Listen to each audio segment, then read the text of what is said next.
What, Netherlands out, Germany out, मऱ्यो मरे मरे सबै सबै सबै बिग टिम मऱ्यो। अब खतम भयो। ब्राजिल त बल्ल बल्ल बचेको है, ब्राजिल बल्ल बल्ल बचेको जापानसँग। अरू टिम त मऱ्यो अब भेइ। अर्जेन्टिना पनि हार्छ अब क्यापे भर्देसँग, पोर्चुगल हार्छ क्रोसियासँग, भेइयो भेइयो अब खतम भयो खतम भयो। के म्याच हो यो, राउन्ड अफ 32मा यति खतरनाक म्याच।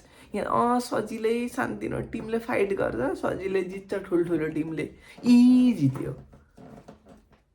गुखायो नेदरल्यान्ड्सले मोरोक्कोसँग, अझै बढी गुगले खाएको थाहा जर्मनीले पाराग्वेसँग। खतरनाक राउन्ड अफ 32को सुरुवात त जापान भर्सेस ब्राजिलबाटै गर्न पर्छ। कार्लो एन्चेलोटीको मास्टर क्लास आयो यार। फर्स्ट हाफमा जापानले फोड्दै थियो, खतम भयो थियो। यिनीहरूको गुपाद सबै निस्के थियो। यो शब्दहरू किन आइरहेको मेरो मुखमा थाहा भएन। हिजोको ठुल्ठुला टिमको म्याच हेरेर होला। धराशायी भन्छ नि नेपालीमा, त्यही भएको थियो। खतम भइसकेको थियो ब्राजिल। तर कार्लो एन्चेलोटीले ट्याक्टिकल ट्विच गर्यो, खतरनाक। मिडफिल्ड अझै फास्ट भयो, कासिमिरोले आफ्नो गेम अफ गर्यो, खतरनाक मिडफिल्डमा। त्यो पछि त मिडफिल्डमा यति स्लो थियो ब्राजिल फर्स्ट हाफमा, त्यही एक्सप्लोइट गरेर एउटा खतरनाक गोल हाने जापानले। त्यो बाहेक चान्सै बनाउन सकेन। फर्स्ट हाफ खतरनाक जापानको, सेकेन्ड हाफ खतरनाक कमब्याक ब्राजिलको। कासिमिरको हेडर, त्यो ट्याक्टिकल ट्विच के। अब यिनीहरूलाई एरियल डुएलमा हामी फोकस गरौँ, एरियल डुएलमा यिनीहरूलाई एक्सप्लोइट गर्छौँ, डोमिनेट त्यही गरौँ। हाने हेडर हाने, कुन्याले हाने हेडर, कहिले कासिमिरोले हाने, लास्टमा कासिमिरोकै हेडर गयो and it was all over. पुरै खतम भयो। त्यो पछि नो डाउट जापान राम्रो खेल्यो। हाम्रो एसियन टिम बाहिरिँदा दुःख लाग्छ, तर उता नेमार दाइको माया पनि छ। नेमार आउन परेन है, नेमार आउनै परेन। भिनिसियस जुनियरको क्या रन थियो यार, त्यो खतरनाक रन थियो यार। त्यो गोल हुन पर्थ्यो तर भएन। खतरनाक सुजुकी, खतरनाक गोलकिपर यार जापानको। ठुलो टिममा जान पनि सक्छ यो वर्ल्ड कप पछि त्यो मान्छे। खतरनाक comeback Brazil. Martinelli Arsenal man, Arsenal blood, यसो उसो गोल हानिदिइहाल्यो, खतरनाक। अब ब्राजिल जापान हेऱ्यो, यसो उसो जापानले केही गर्न खोजेको थियो, ब्राजिलले चुप्प लगाइदियो भन्ने हो। त्यो पछि हामी गयौँ पाराग्वे भर्सेस जर्मनी। जर्मनीले गाह्रो होला, 1-0 2-0 जित्ला। के भयो, फुस भयो नि जर्मनी, लौडा लसुन भयो नि, सबै भेइयो। साते कहानीको कुरा साउसँग कुरा साते कहानेर आएको पाराग्वेसँग लड्ने, हाम्रो साउथ अमेरिकन टिमसँग लड्ने। रवाफ हो यो साउथ अमेरिकन टिमको। मिगेल एल्मिरोनको टिमसँग लड्ने, जुलियन इन्सिसीको टिमसँग लड्ने। केही पनि थिएन यो जर्मनीको 80% थियो पोजिसन, तर साइड वेज पासिङ, न केही भए न केही, एकदमै स्लो, केही गर्न नसक्ने। पाराग्वे डिफेन्ड गऱ्यो मजाले, आफ्नो काम गऱ्यो भने कि डिफेन्ड गर्ने। पाराग्वे राम्रो खेल्छ। यदि फ्रान्स र स्विडन, अब स्विडनले नै हराइदिनु सक्यो फ्रान्सलाई, तर पाराग्वे फ्रान्ससँग राम्रो खेल्छ राउन्ड अफ 16मा। धन्न जर्मनी आउट भयो।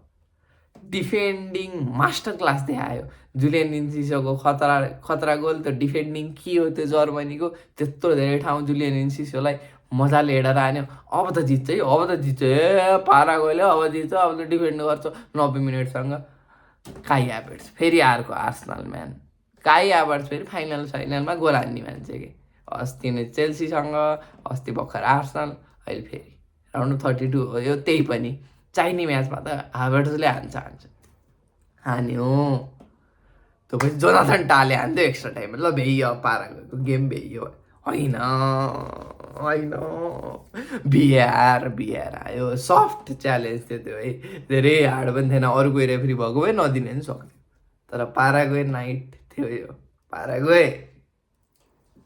1-1 गराइदियो। पाराग्वेलाई जे चाहिएको थियो, पेनाल्टीमा गएर हामीले जित्छ जस्तो लागेको थियो, तर म्यानुअल नोयरले कमब्याक हानिदियो।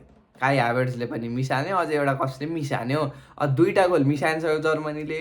पाराग्वेको लास्टको 2वटा पेनाल्टीमा एउटा जुन हाने पनि हुन्छ, तर चुतियाप्पा गर्यो पाराग्वेले। फेरि 2टै मिसा भयो। एउटा मिस भयो, एउटा सेप हान्थ्यो। म्यानुअल नोयर मास्टर क्लास आयो फेरि।